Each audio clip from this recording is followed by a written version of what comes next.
Hey, if you want to learn what type of course you should create for your online business so that you can have the most demand in the marketplace, so you can make the most sales, and at the end of the day, grow your business to the next level and beyond, stick around, watch today's video through until the very end, as I'm about to share with you the simple process I go through in order to know what type of course I should create to make maximum sales before I even create it. With that said, if this is your first video, my name is Misha Wilson, and over the course of the last few years, I've done nearly $20 million in total sales, and I've created courses on everything from, affiliate marketing, traffic generation, email marketing, and everything in between. And every single time I create a course, I follow this simple process that I'm about to share with you. With that said, if you get value, don't forget to let me know in the comments section below what your biggest takeaway is from this video. And don't forget to go ahead and hit that subscribe button and that bell icon notification button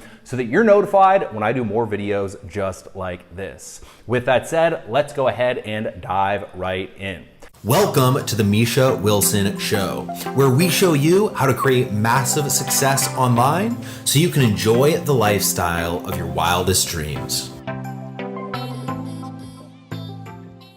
All right, so what we're going to be talking about here today is how to know what type of course to create so that when you create it, you can actually make sales. All right, so I think a lot of people in the online world kind of have the mindset of, build it and they will come. I know you've probably seen the movie, or at least know the reference from the movie, Field of Dreams, where there's this idea where if you build the right course, people will just naturally come and want to buy it.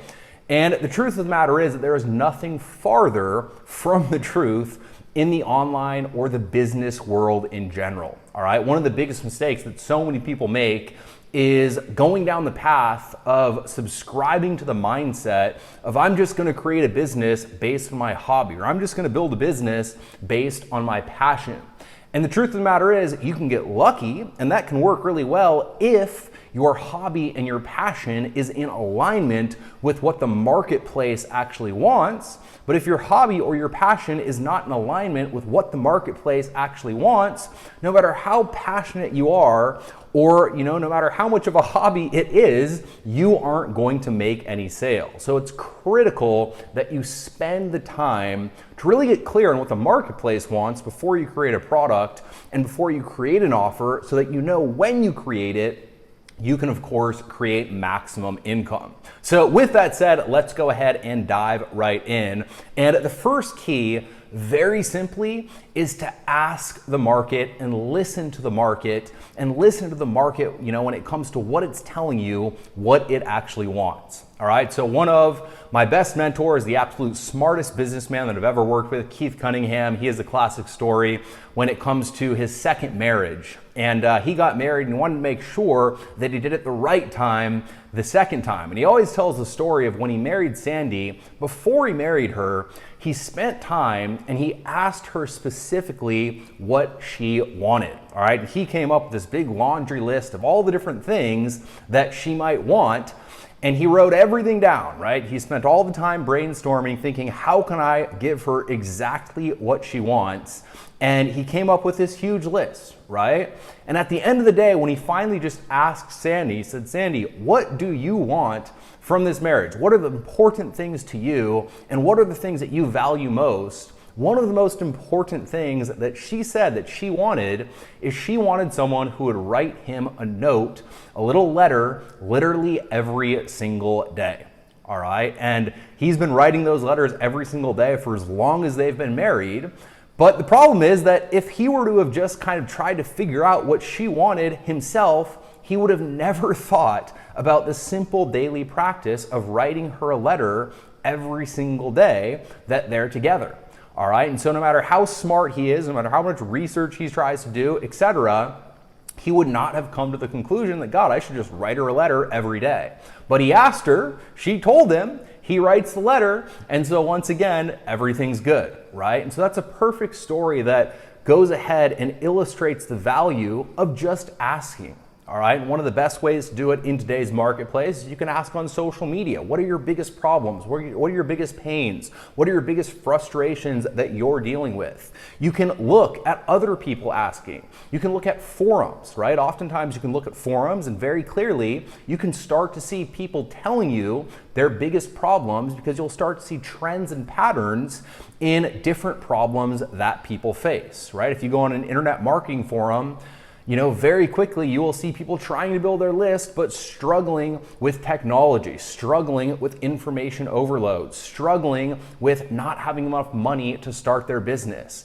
And you'll see those patterns over and over and over again. So even if you don't have a huge audience, if you do have a huge audience, it's very simple. Go to Wufoo, create a little survey, ask them what their biggest problem is, what their biggest, pain is, and how you can help them, and literally ask them and they will tell you. But if you don't have a big audience, tap into those resources. Use social media, use forums, look for trends, look for patterns, and look at the things that people are going ahead and facing and get crystal clear on what the market wants so that you're not the person giving the market what you think it wants, but in reality, it's something slightly different that they actually want. All right, so the first step is to very simply listen to the market, do your market research, and find the big pain points that the marketplace is dealing with.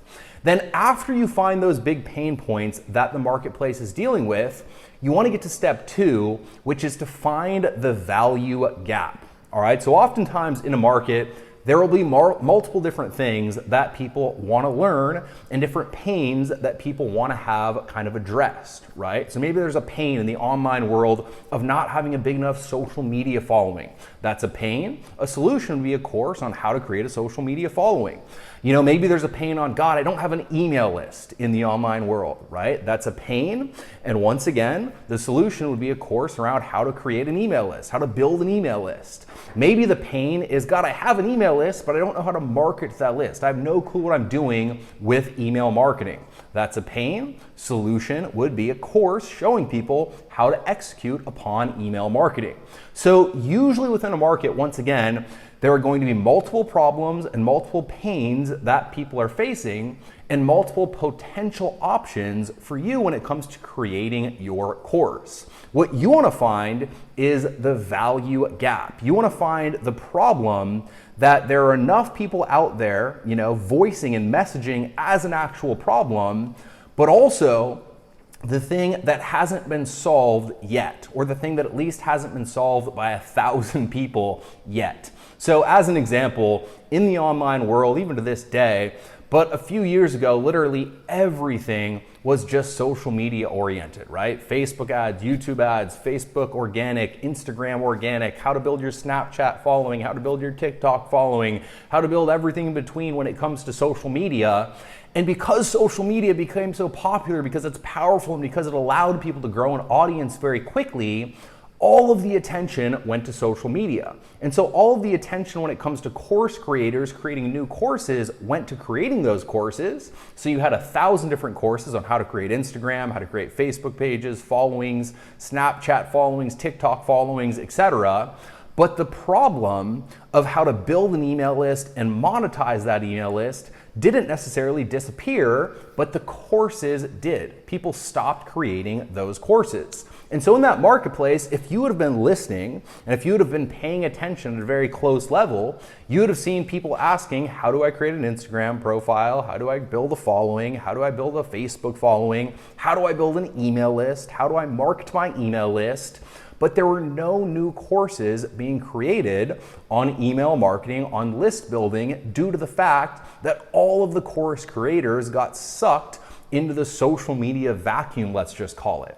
And what that did is it left an opportunity for someone to go in and fill the value gap and be that person to go ahead and create that course for the market so that once again they could fill the value gap and become the person who solved that problem. All right, now we actually did that. We have an email marketing course, Email Profits Mastery, that we created very recently. Another, great marketer, Anik, did the exact same thing. And a few other marketers I know saw that gap and filled it. And once again, it wasn't by accident. They didn't just say, God, I think I'm going to create an email marketing course today. They saw the value gap and they filled it. So firstly, listen to the market. Secondly, find the gap and then fill the gap. And then third, for maximum kind of, guarantee of success when launching your course, the trick to really ensure that you found a winner is to actually launch and sell the course before you ever create it.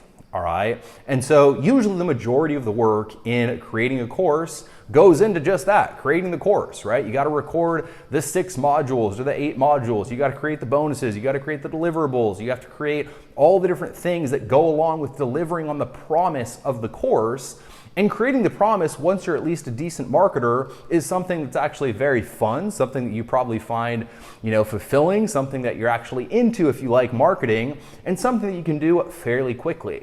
And so the best way to go ahead and test your concept for your course is to, instead of doing all this first, when it comes to creating the content, creating the modules, recording the modules, creating the deliverables, and everything in between, just create the marketing material first. Once you have the marketing material, if you have an audience, mail out the offer to your audience and see if it's a winner, right? If it is a winner, guess what you do? You say, awesome, congratulations on getting started. Over the next 6 weeks, we're gonna be creating this thing together. We're gonna be recording all the different training modules together, and you make it a live experience, all right? So over the next 6 weeks, they get to be part of the actual program creation, which they find more valuable. And at the exact same time, you've proven that you're not necessarily going to be wasting your time in spending the time to create the assets. If you don't have an audience, well, guess what? You can always set up a Facebook ad, set up a YouTube ad, run a solo ad, whatever traffic medium you're best at.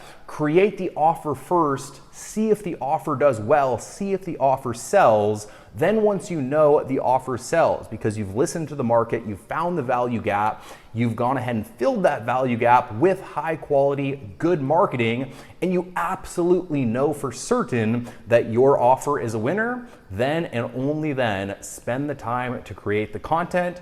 Once you, of course, know that it's a winner, create the best quality, highest quality and most impactful course that you can possibly create. And once again, follow that formula each and every single time you'd like to create success when it comes to launching a course, and the probability of success is exponentially higher. With that said, I hope you got a ton of value out of today's video. If you did, please let me know in the comments section below what your biggest takeaway was. And don't forget to go ahead and hit that subscribe button and that bell icon notification button so that you're notified when I do more videos just like this.